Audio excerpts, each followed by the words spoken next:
Alright, good afternoon everyone. Assalamualaikum warahmatullahi wabarakatuh. Since we haven't met before, let me introduce myself.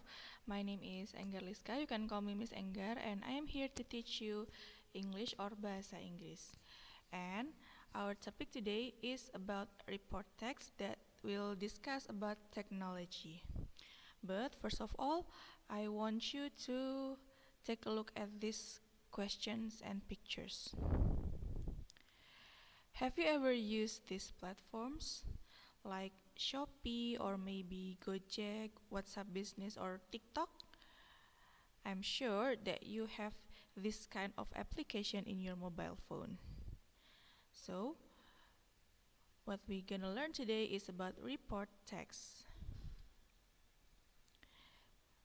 We will discuss about definition of report text, social function, generic structure, language features, and example of report text. The first one is definition of report text. Apa itu report text? What is report text? Report text is a type of text that presents information about something in general.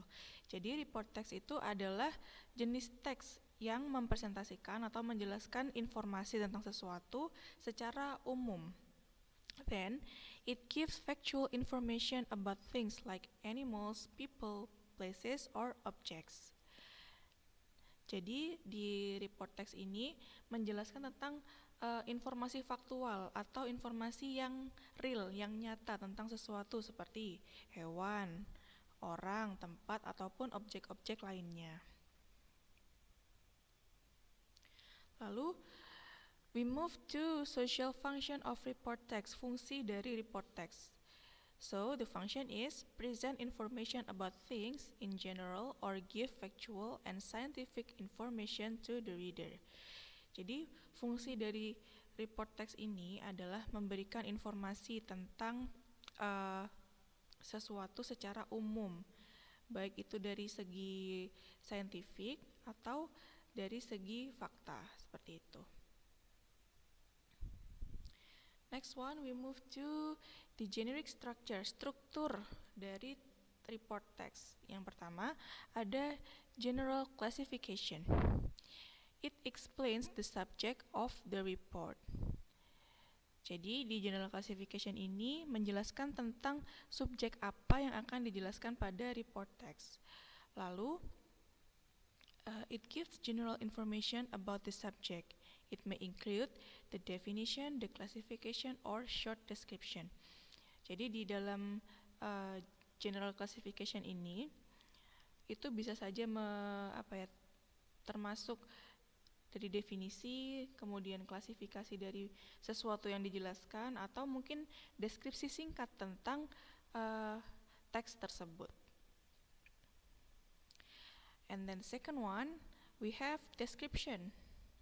Description itu di bahasa Indonesianya artinya deskripsi. It contains a series of paragraphs describing facts about aspects and feature of the subject. Jadi di description ini penjelasannya lebih rinci namun tetap pada ranah general atau umum tentang sesuatu yang dideskripsikan. It may include information about the components or parts or maybe the function or uses of the subject. Jadi di bagian description ini bisa aja nanti terdapat komponen atau mungkin fungsi-fungsi dari sesuatu yang dijelaskan dalam report text. And then the third one, we have conclusion, but it is optional. Jadi conclusion atau kesimpulan ini sifatnya opsional, boleh ada, boleh tidak. Jadi most of the report do not have a conclusion, but sometimes a general statement rounds off the report. Frequently, there is a picture to add the information. Jadi kebanyakan atau secara umum conclusion atau kesimpulan pada report text itu tidak digunakan. Tapi terkadang penulis itu ingin menegaskan sekali lagi apa yang sudah ia jelaskan pada report text. Atau bisa juga ditutup dengan gambar yang menerangkan tentang sesuatu yang kita jelaskan di report text. Next, kita bahas tentang language feature atau unsur kebahasaan dari report text. Yang pertama ada the use of general noun.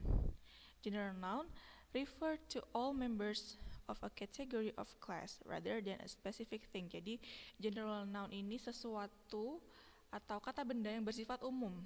Jadi, noun itu adalah kata benda, sifatnya umum. For example, television, not my television. Kenapa television itu termasuk general? Karena ya menjelaskan tentang televisi saja, bukan televisinya siapa atau televisi yang ada di mana, seperti itu. And the second one, we have the use of relating verbs. A relating verb, also called as linking verb, is a verb that connects the subject of a sentence to more information about it, rather than describing an action. Jadi, kita biasa sebut ini linking verb ya. Itu a verb atau kata kerja yang menghubungkan dari satu kalimat ke kalimat yang lain untuk menjelaskan kalimat yang sebelumnya. Jadi, we have example here. Smartphones are essential tool in modern life. So the verb are link smartphone to their importance. Jadi kata are di situ yang di bold bagian ini itu menjelaskan tentang pentingnya smartphone di kehidupan sehari-hari atau di kehidupan yang serba modern sekarang ini. And then the third, the use of the simple present tense. Mungkin sudah sering atau sudah tidak asing lagi ya dengan simple present tense karena ini cukup sering digunakan pada teks-teks yang kita pelajari. Nah, simple present tense itu digunakan untuk express facts, truths, or habitual action. Jadi untuk menerangkan fakta, kebenaran atau habitual action atau aksi-aksi, tindakan yang menjadi kebiasaan. Nah, patternnya atau formulanya ada di sini. Subject plus verb 1 plus S or ES gitu. For example, people use smartphone nowadays. Ini contoh dari simple present tense. And then the fourth, the use of technical terms. Report text often use technical or scientific vocabulary to describe the subject in detail. These terms are precise and specific to the topic. For example, smartphone use encryption to protect personal data like messages and password. Nah, di sini bisa kita lihat kata-kata yang di bold atau ditebalkan ini.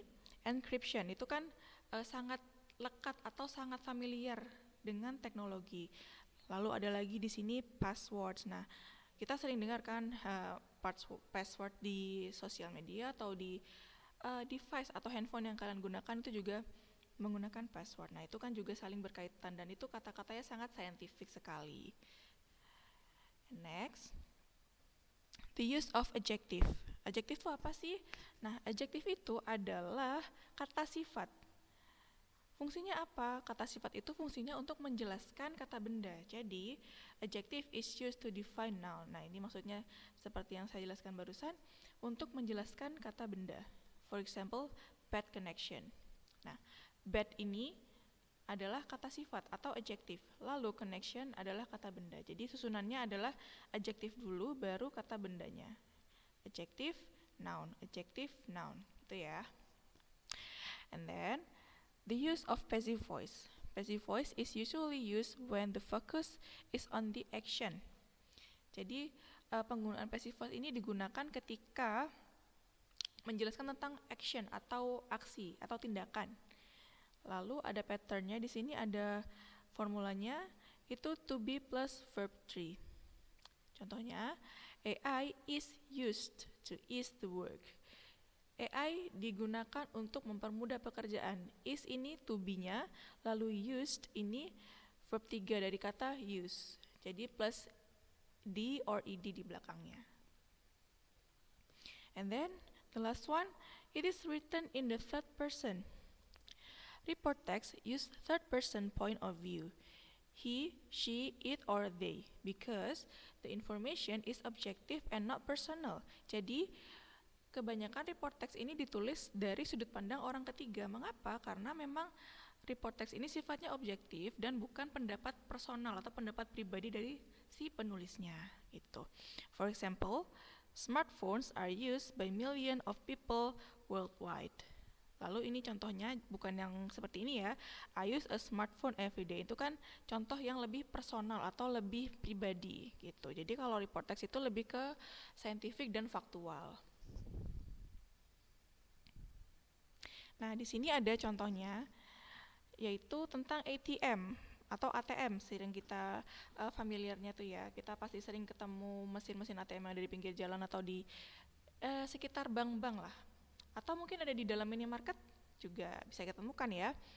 Nah, ini bisa dibaca dari paragraf pertama, the white one yang putih ini termasuk ke dalam general classification, karena di sini menjelaskan tentang ATM secara umum itu apa sih gitu, apa sih yang mau dibahas di teks ini, yaitu ATM.